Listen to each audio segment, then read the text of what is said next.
And welcome back. You're listening to Hysteria, the podcast for people who would never vote for Nikki Haley, but deeply appreciate her lighted on fire era. I love it. I want her to stick around. I am so here for it. She is like the thing is she's got self-awareness. Like she knows this is sort of a kamikaze mission, but she is going fully scorched earth before she spends every last dime she has. Absolutely. I, again, would never vote for her, but I almost feel like she's on a Nicole Wallace trajectory.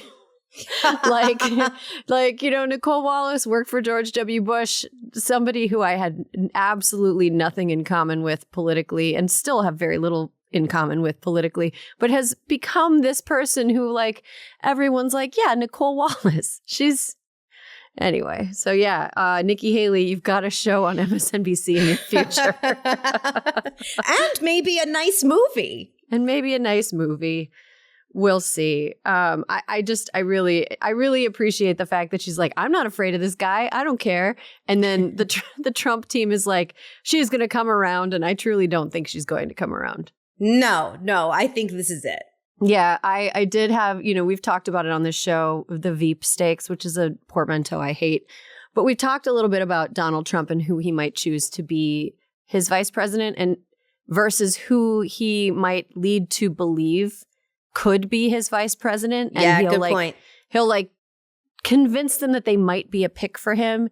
That person will debase themselves fully trying to suck up to him and then not get picked. Which is he's got a whole bushel of them right now. I mean, at least Stefanik. He gave a short... Stefanik, Vivek, but Noam. They're all circling. Vivek is on his list. He gave a short list at a rally this week, and Stefanik was not on it.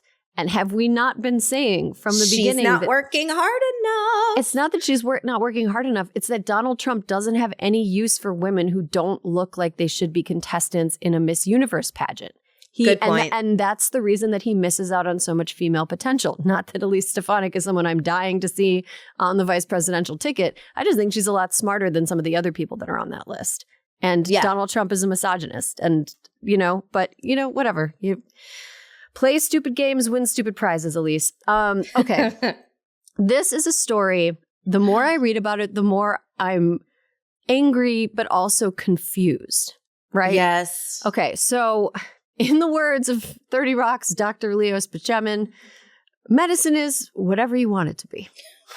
Or at least it is when you're a judge or lawyer who knows fuck all about the mechanics of human reproduction, but is attempting to make laws governing human reproduction anyway. In Alabama, the Supreme Court of Alabama ruled that frozen embryos are children for the purposes of criminal liability. So that means, Alyssa... if I'm driving down a road in Alabama and I see a car teetering off a cliff and there is a 2-year-old in one seat and a tray of frozen embryos in the other seat, I am morally obligated to save the tray of frozen embryos because I have saved more children, right? Yes. Legally? Yes, that is what they've done. Sorry, Braxton, you're going off the cliff. I figured that is yeah. I mean, look, it's a ridiculous precedent. It's a ridiculous argument.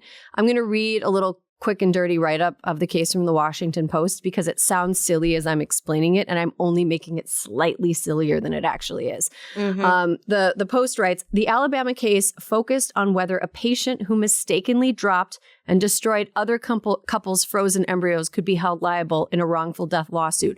Pause.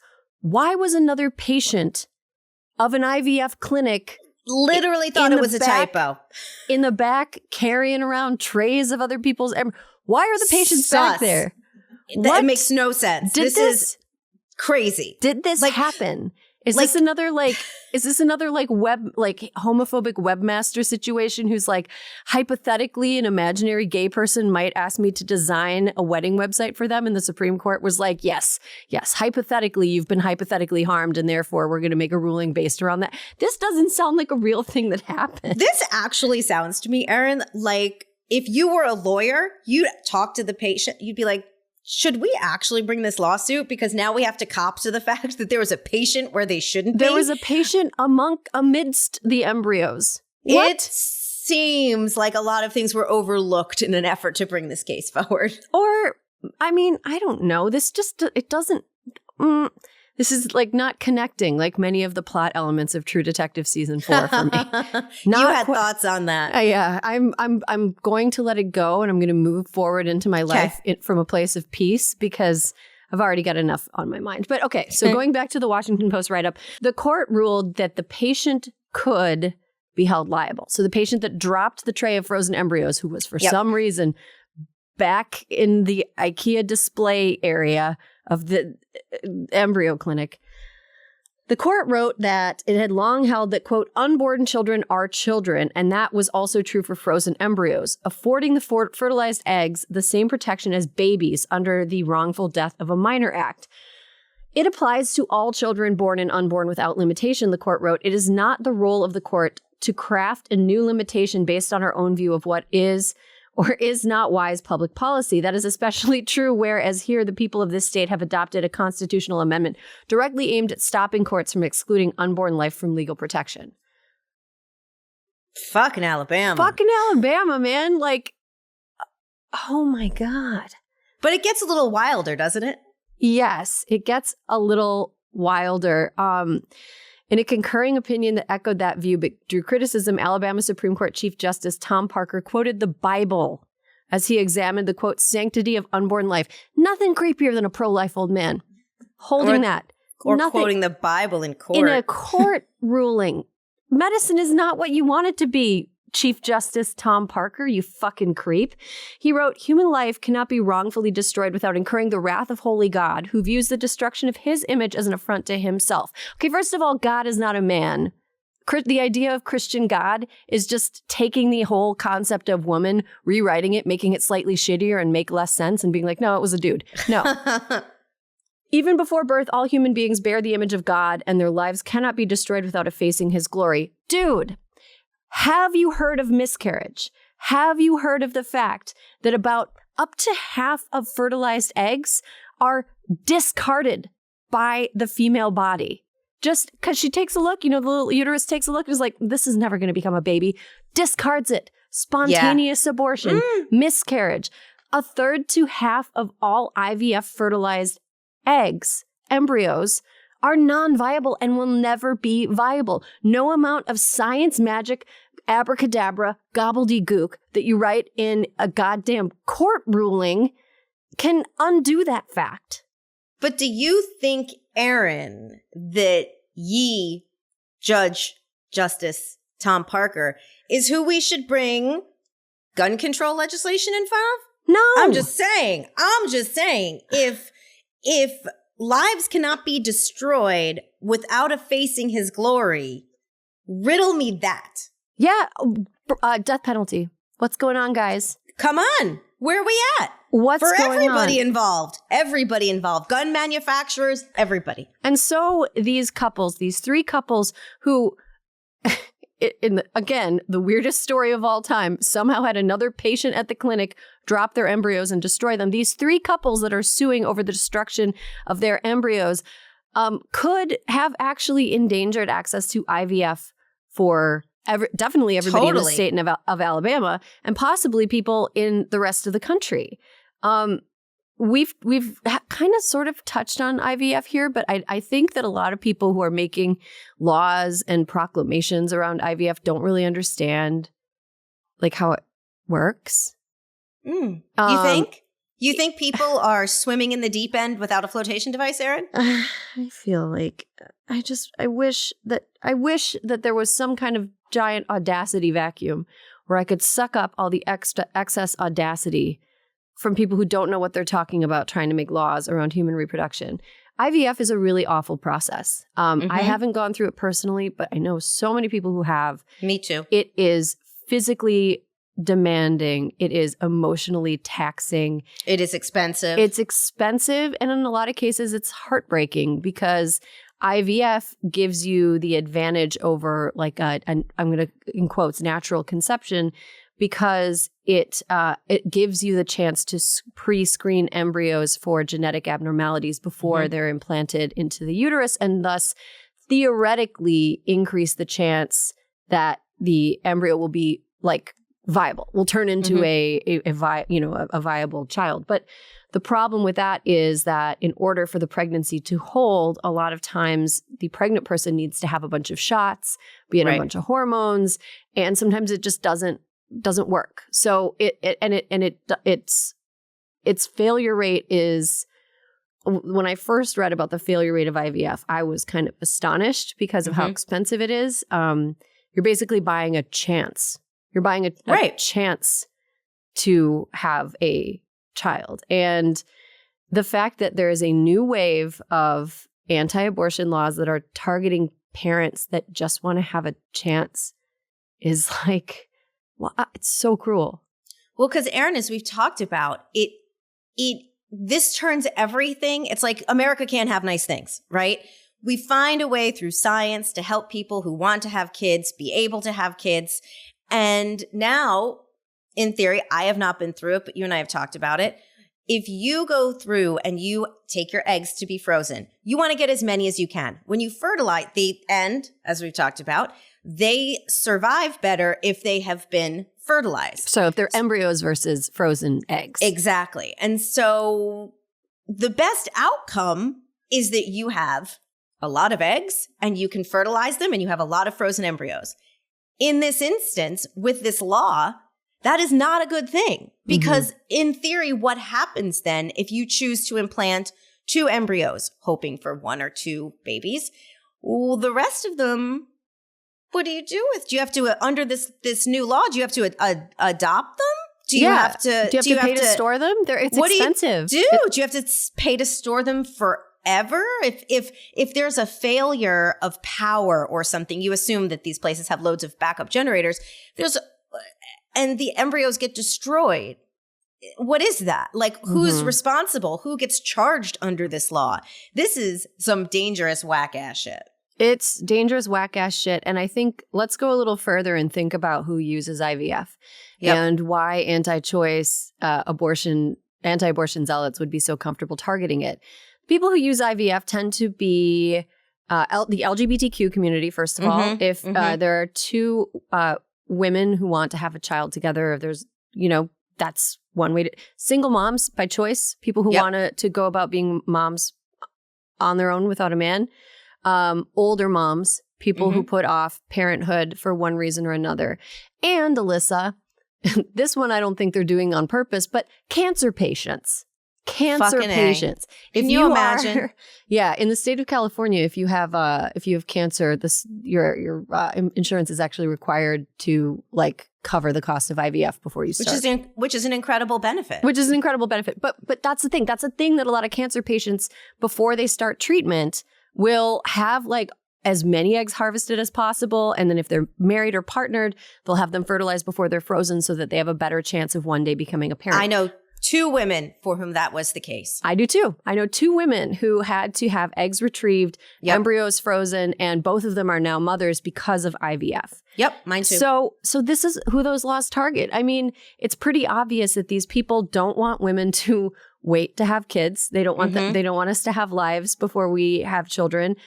They don't want LGBTQ people to have children. They don't want women who are successful and single who have decided to go do parenthood alone to have the option to have children this way. Let's beat up on the cancer patients while we're at it, because they do need to be taken down a couple notches, if I'm being honest. If anybody does. Because really, is this what they want to do? They want to, someone has cancer, they retrieve their eggs, fertilize embryos, they have 1 or 2 implanted, they have some extras left over, and they're like, dear cancer survivor, now we're coming for you again.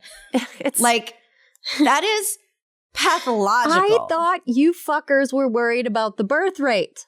Are you worried about the birth rate or not? Erin, they are such chaos. They don't know what they're worried about, except Christian. They really want to bring us back to a time that no longer exists by force.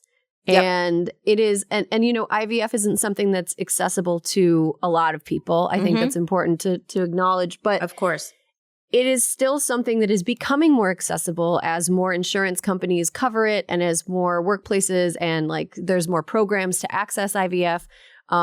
It's really ridiculous that they're defining a fertilized embryo as the same thing as a human child. And, it'd be one thing if this was just like an isolated, wacky incident. I mean, it would be tragic for the people of Alabama. Oh, no. But it's not an isolated, wacky incident because this has always been part of the playbook post Roe v. Wade moving forward for a specific fringe element of the anti-abortion movement. And just after Alabama's Supreme Court made this ruling, a anti-abortion advocacy group in Florida tried to use the case that the Alabama Supreme Court ruled on in front of the Florida Supreme Court, arguing that an amendment to the state constitution that would guarantee access to abortion should not be allowed to be on the ballot this fall in Florida. But like Erin. Yeah. They tell on themselves over and over and over again. And they're at it in Kansas.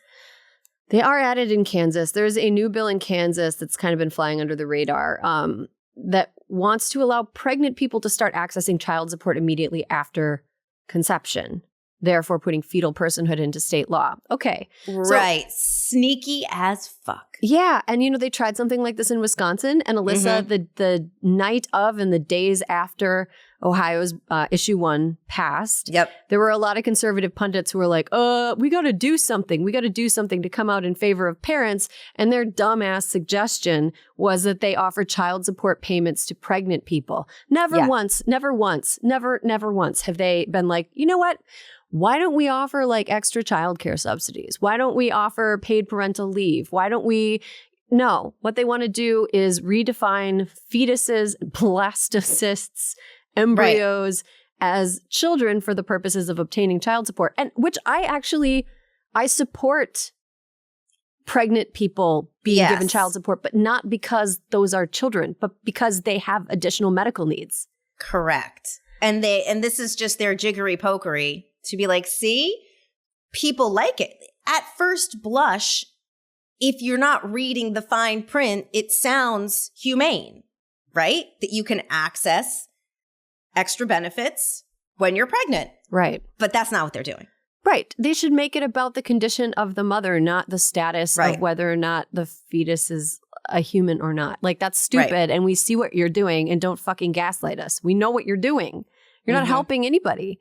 You're hurting people. And this is eventually going to lead to people, and it has led to people being arrested, investigated, and even imprisoned for miscarriages, which another group of people in addition to cancer patients that need to be taken down a few notches. Women experiencing miscarriage. Trauma. They are so high on their horse. They're having such a great... No, it is like one of the worst experiences that a person can have in their life.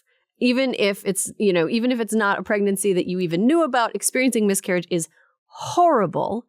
And under laws that define a fetus or an embryo as a person, somebody experiencing a routine miscarriage could find themselves the subject of an investigation into how culpable they were for a miscarriage. Right. Women who have miscarriages already fucking blame themselves. And it is almost never their fault. And now, given all this, can someone who wants to investigate a miscarriage go back and demand to know what you ate? Demand to know if you exercised? Like it is the most invasive and disgusting move. Yeah. When we didn't think they could get lower, they can. We should never sleep on it. No, because these assholes won't ever stop. We never get to stop. And it sucks, but that's just the way things are. Okay, Alyssa, there was a ProPublica piece this week. I don't want to spend too much time dwelling on it, but there was a ProPublica piece that everybody should read. And it was about the on-the-ground impact of an abortion ban. ProPublica, which everybody should support. Yeah, they're not a paid advertiser, nor should they be. They should spend their money on journalism.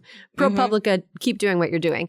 ProPublica spent a year documenting the life of Mayron Hollis, a Tennessee mother who wanted to terminate her high-risk pregnancy. By the way, Alyssa, her high-risk pregnancy was that the embryo had implanted in scar tissue from a C-section. And when that happens, as the embryo matures, you run the risk of your body exploding. Totally. Basically. I couldn't, Erin, reading this, I started reading it last night and I'm like, I actually can't read this before bed. Like, this is so catastrophic. And when I read it this morning, if people are feeling apathetic about 2024, you have to read this article. It is the reason that we have to stay like alert and active. And what happened to Myron was literally like among the cruelest of situations that I could possibly imagine. Mm-hmm. Like, she has this medical emergency. She's about to die. The doctor's telling her how quickly someone can actually bleed out. She starts to bleed out. Her husband slips on the amount of blood that she has bled out. And she has a baby 3 months early who then requires medical care, of course, in the NICU, not near their home. No one is helping her. Mm-hmm. She couldn't get the abortion she wanted. And her life has been so horrifically and severely impacted by the choice the state denied her that it was, I really just think everyone who listens to our podcast should read the whole article, because it is why everybody has to get out and vote for Joe Biden in the fall. Mm-hmm. I think it's also, here's something I've been seeing that's been kind of annoying. Donald Trump favors a national abortion ban. Yeah, let's get into it. A lot of abortions that take place past 16 weeks, which is the line that he's suggesting, which is fucking arbitrary. If you talk to any healthcare providers, they're like, it makes no sense. 16 is a number he pulled out of his lardy ass and like decided because voters think it's okay. That's what medicine is. It's bullshit. A lot of abortions that take place after 16 weeks take place because of medical concerns or risks to the health and life of a mother, or non-viability of the fetus, or severe issues that the fetus would have after birth. I've seen a lot of talk where that's like, yeah, well, you know, Republican mistresses will still be able to get their abortions if there's a national ban. No. Right. There's too many of them.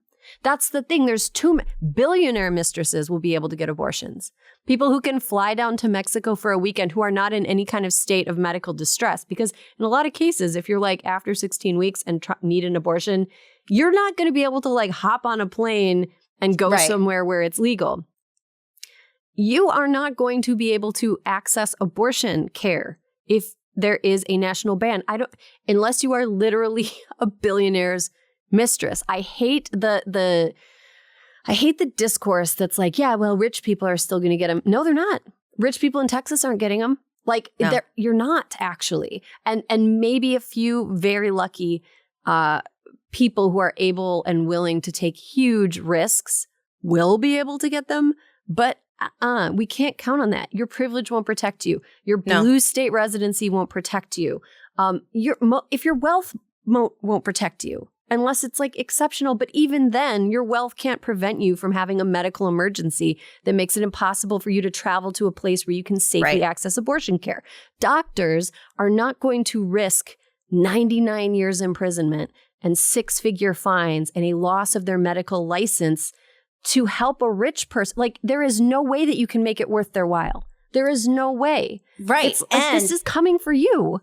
As financially catastrophic as it is for the medical provider, also what the ProPublica article took us down the rabbit hole of is this was a family that was largely living paycheck to paycheck. They had some savings. This decimated their savings, put them $40,000 in credit card debt, destroyed the credit rating that they had worked so hard to build up, and stressed their relationship to the point that two people who were both recovering from substance abuse fell back into it. Mm-hmm. And every single twist and turn of this story was more stark than the one before it. And cruelty is the point, I guess, Erin. It's really, really awful. And here's the thing. If in the fall, Joe Biden isn't reelected, if we lose the Senate, which map doesn't look good. We're optimistic. No. We're optimistic. And I think the last couple cycles have been a little bit disproportionately doom and gloom about Democrats, especially 2018. Mm-hmm. But I think if we lose the White House, like this is a realistic thing that can be coming down the pike. And, you know, we're going to be having a lot of conversations, hetero men who have sex with women, there are going to be a lot of women who are going to maybe expect you to have a vasectomy. Maybe expect you, like, permanent birth control is going to be something that more people are doing. I don't understand what the end, what is the point of this? Like, what conservatives complain about the birth rate and then make having children a fucking nightmare at every step of the way. I don't understand what do they think is going to be the end result of this? Sit me down and explain step by step how this leads to a better future for this country, for anybody. Forcing people who are on the margins already to push themselves into desperation. What's the point? Who knows, Erin? I guess only that rich white people procreate. Yeah, but here's the thing. We're the least likely to not be able to access abortion. And I say we, I'm not rich. I don't even own I don't even own a house. But people who are privileged and have access to information, education, and access to resources and know where to look and know who to ask are the ones who in Texas are still accessing abortion. They're still traveling out of state. Right. They're still figuring out a way to get it done. You know who's not? Like teenagers. Teenagers are not figuring out how to have. Is that what you want a country? What they're trying to do is force this sort of. I hate it's overdone. Handmaid's Tale references are overdone, but I can't not make that reference because it's, the most. It's apt. It's apt. What they're trying to do is force the quote unquote right people to have children, but what they're doing is creating a population of people that are more likely to need government services while cutting government services. Without question. It's look, galaxy brain. Too early in the morning to wrap my head around the scope of their galaxy brain. Alyssa, let's talk about books. Let's talk about books. You want to talk about some books? Let's talk about books. What's going on with the books? Is it good? Virginia. Oh, girl, what you doing? What you doing? Erin, the West Virginia House just passed a bill that would let people prosecute schools, museums, and public libraries for quote unquote obscenity. Obscenity. Okay. How do they define obscenity? They know it when they see it, Erin. They know it when they see it. So obscenity, so like if I were to pick up a book, like say the Bible, and there's a chapter in there about how Lot's daughters got him drunk and raped him so that they could have... Is not that obscene? Kind of no, Erin, that's the Bible, girl. That's not obscenity. Come on now. No. Right. The Lorax. Okay. Does the Lorax, Giving Tree? Wait, does the Lorax fuck in that book? I didn't think he fucked. No, but there are subversive messages, Erin. There are subversive messages. Dendrophilia, he speaks for the trees. That's code for he fucks the trees, right? Obviously. Okay. So currently those places are actually exempt from being criminally liable for obscenity. But Republicans sponsoring the bill, they want to change that, claiming that this will help protect children from inappropriate materials. Again, the Giving Tree. The Giving Tree does have a huge cock, though. Ugh, so I don't remember it. I remember being a kid and being like, look, the human body is beautiful, but why does that tree have such a huge cock? I mean, Erin, look, they keep saying that Virginia GOP, they want to ban books and woke reading materials that they claim are bad for kids, when in reality, the GOP is just racist and homophobic. And I just want to flag that under the current state code, for a work to be considered obscene matter, it must be lacking in literary, scientific, artistic, or political value in a whole. Okay. All right. I feel Seems straightforward. I feel like out of all the problems facing West Virginia, the kids are reading too many books is not one of them.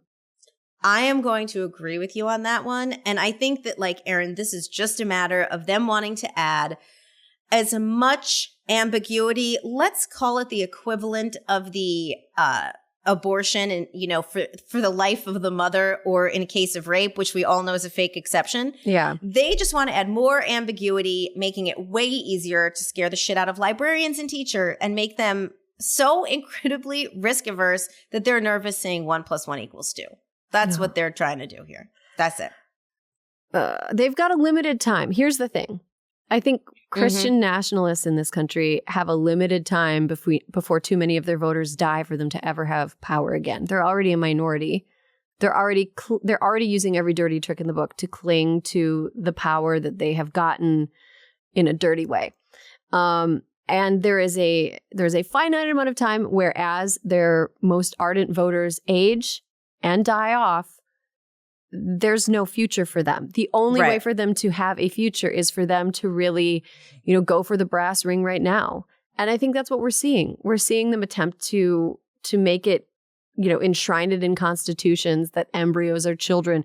We're seeing them try to criminalize libraries. They're trying to make it as hard as possible for the next generation, which is coming fast, to undo the damage that they've done. They're trying to do as much damage as possible right now because they know their time is limited. They don't have that much time left. I know that's an optimistic. Is it optimistic to be like a lot of people? I don't know. I feel they're breeding them, Erin. They're breeding them. I don't think. I mean, I know that we've had some kind of troubling stats about young men being conservative about feminism, but that doesn't really translate to voting patterns. And so I just I don't think. I think that they know that they just have a very limited time left where it's even going to be feasible for them to grab power. And they're just trying to do as much damage as possible right now. They're arsonists. Conversely, people with not much time left do seem to have a lot of time on their hands because in addition to that, Erin, they have decided that we need a whole new book fair for schools. I don't know about you. I grew up with the Scholastic Book Fair. It was my favorite time of year. If you were lucky, you eked out $10-15 from your parents to be able to go to the book fair. Right. So there's a new book fair. Is it called the Book Unfair? Is fair too close to DEI initiatives for their comfort? Don't you worry. It's called Sky Tree Book Fairs. Sounds benevolent, but it's not. The company website says that they formed Sky Tree Book Fair as a school choice alternative to the sexually explicit content distributed in Scholastic book fairs.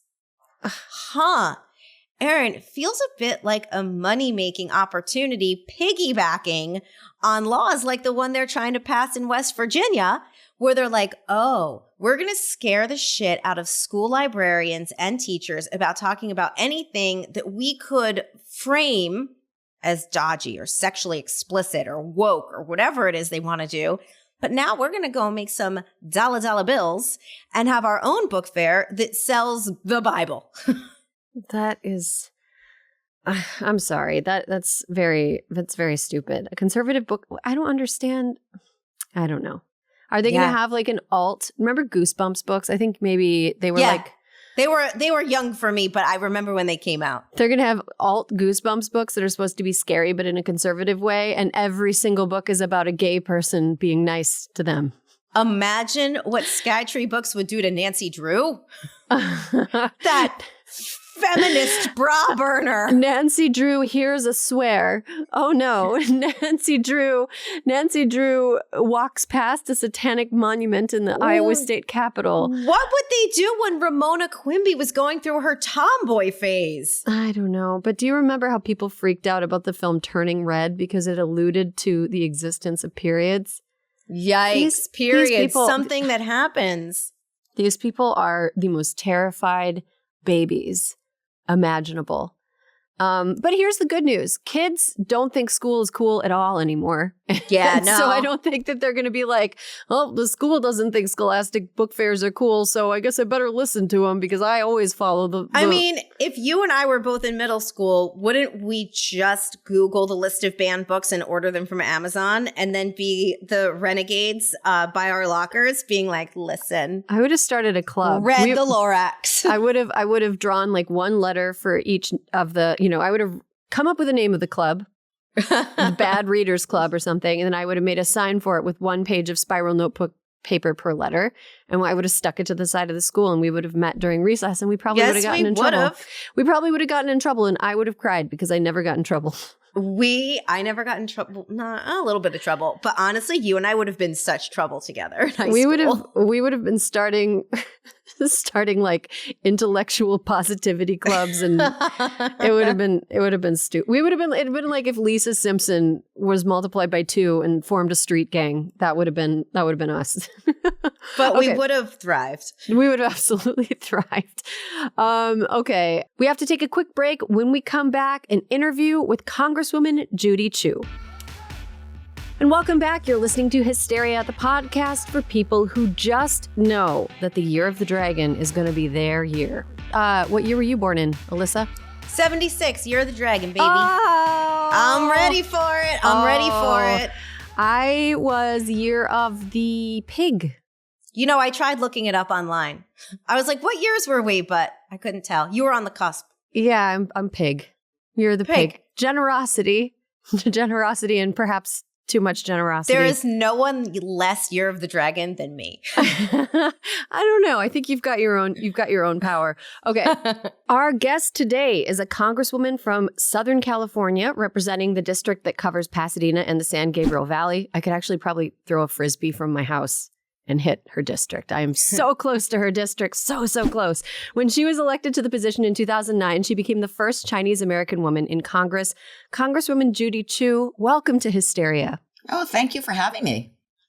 We are so glad you're here. How have this month's Lunar New Year celebrations been for you? Well, it was very joyous, but also very poignant because it was the 1-year anniversary of the Monterey Park shooting. So we had a lot of reflection going on. And yet it was so wonderful to see the crowds out there because people were getting back to what they should be doing, which is being with each other and with the community. Mm-hmm. We were just in Alhambra last weekend celebrating, and it was really, there were so many people out. It was really cool to see. What does the Year of the Dragon bring? Can you let our listeners know what it means and why people sometimes get extra excited for Years of the Dragon? Well, the dragon represents power, strength, and courage. And so I just hope that imparts to everybody that they have their own power, strength, and courage to do what they need to do to make this world a better place. Mm-hmm. Congresswoman, you mentioned the tragedy almost exactly a year ago when the shooting in Monterey Park killed 11 people and injured 9. Right in the middle of Lunar New Year. Do you think that we will ever get some reasonable gun control in this country? Are you optimistic? This is my fervent hope. Of course, I was very much for measures that would improve gun safety and reduce gun violence ever since I got to Congress. But the shootings in Monterey Park brought it so close to home. This shooter had a high-capacity magazine, which he attached to his semi-automatic pistols. And so one thing is very, very clear. We need a ban on assault weapons and on high-capacity magazines, which is what allowed him to kill 11 people in just a matter of minutes.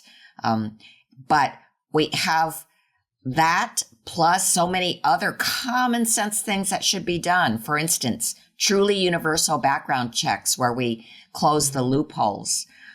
We need to be able to close the loopholes that allowed the Charleston killer to just get a gun despite the fact that he shouldn't have been qualified. But the 3 days passed, there wasn't a background check, and so they just gave the gun to him anyway. So it's things like that that we can do that will save lives and that will move this country forward.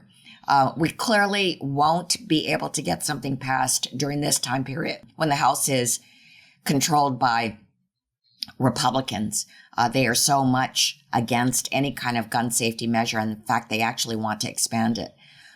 They want to expand the access to guns and have concealed carry go across all states. But I am confident that once we are able to get the House and keep the Senate and keep the presidency, that we will do what we need to do. And that is make this a safer place for all of us. We are just sick and tired of this time period where mass shootings are so commonplace. They're almost happening every day. Mm-hmm. Congresswoman, last week, the mother of Ethan Crumbley in Michigan was held accountable for her son's mass shooting. Do you think convictions like that will help deter mass shootings? And do you think that they'll help further push legislation? I do think that she should have been held responsible because she could see that her son was deteriorating, and yet she participated in obtaining a gun. And she has responsibility for his actions as the parent of a minor. So, yeah, she should have looked more carefully and known that her actions would have terrible, terrible consequences. Mm-hmm. Congresswoman, you have been a longtime advocate for reproductive rights. You've also got a PhD in psychology, which is very cool. Trump just endorsed a national abortion ban, and some states are trying to declare that frozen embryos are the same thing as human children.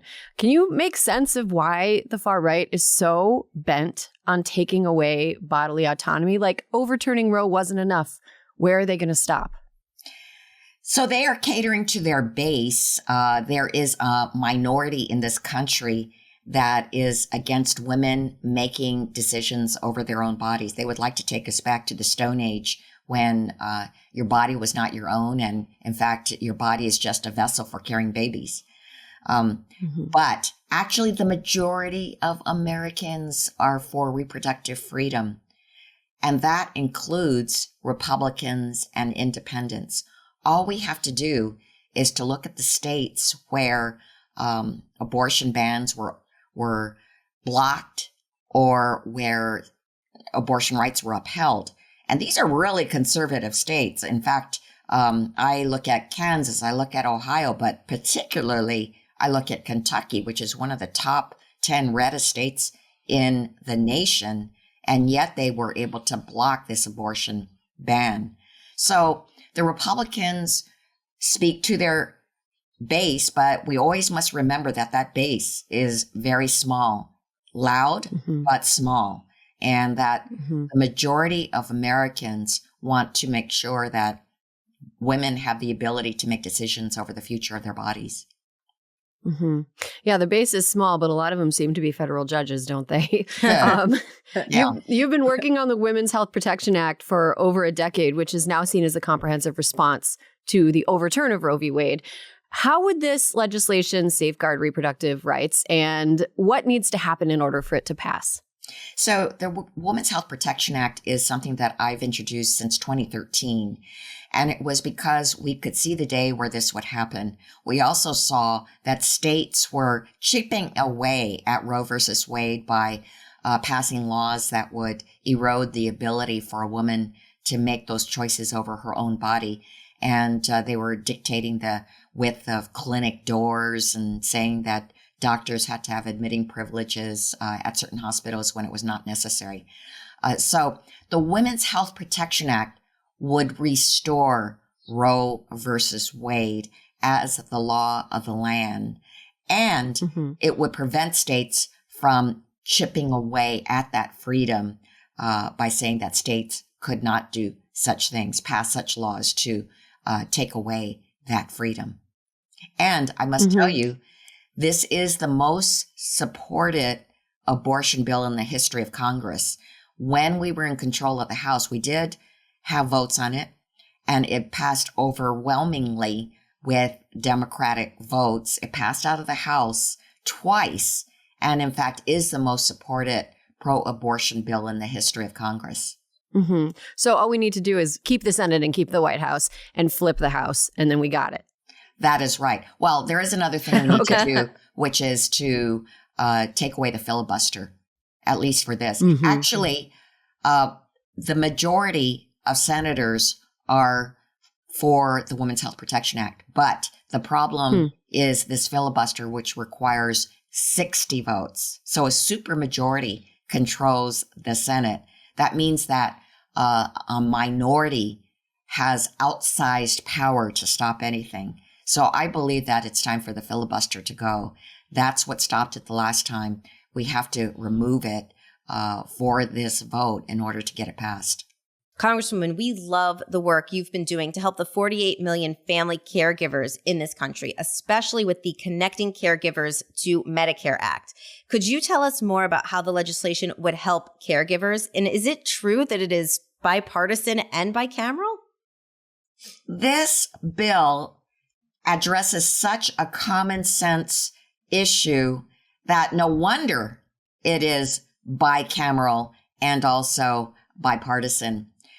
It gives caregivers the ability to have information on the persons that they are caring for if they are in Medicare. I mean, look how much responsibility caregivers have. They have the life of that elderly person in their hands. And without easy access to their information, they are blocked from properly being able to care for that person. Now, actually, caregivers have the ability to do it now, but most caregivers don't know about it. So this bill would also mandate that caregivers are given the information, that everybody's given the information, there's a concerted outreach effort to make sure that caregivers sign up for this privilege.